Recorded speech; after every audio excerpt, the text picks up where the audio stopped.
Hello students, आज हम वसंत में दिए गए पाठ 4 कठपुतली कविता को पढ़ेंगे। इस कविता के कवि भवानी प्रसाद मिश्र जी हैं। यह कविता कठपुतलियों के बारे में है। कठपुतलियों का नाच एक पुरानी लोक कला है जो हमारे देश में कई सालों से चली आ रही है। इस कविता में कवि ने एक कठपुतली की मनोदशा का सुंदर चित्रण किया है। पहले वो बताते हैं कि कठपुतली धागों से बंधी होने के कारण बहुत दुखी है और वह स्वतंत्र होना चाहती है। कविता इस प्रकार है।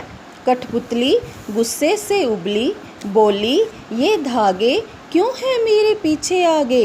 इन्हें तोड़ दो, मुझे मेरे पाँवों पर छोड़ दो।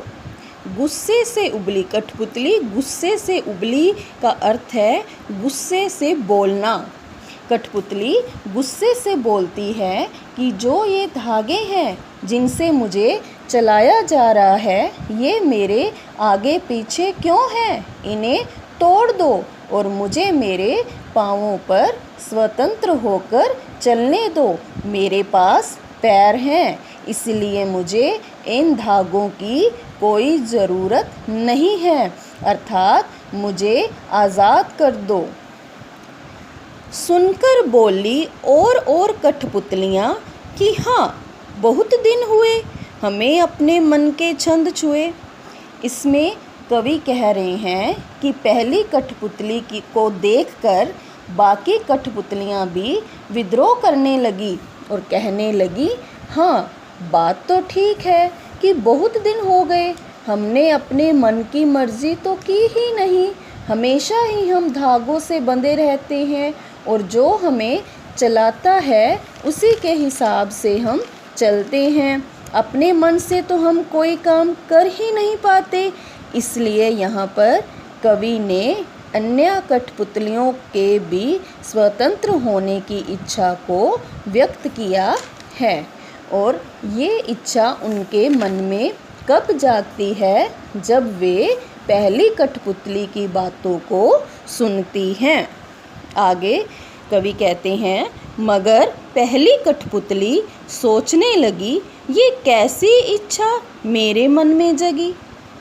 जब बाकी कठपुतलियाँ भी स्वतंत्र होने की इच्छा व्यक्त करने लगी तो पहली कठपुतली सोच में पड़ गई।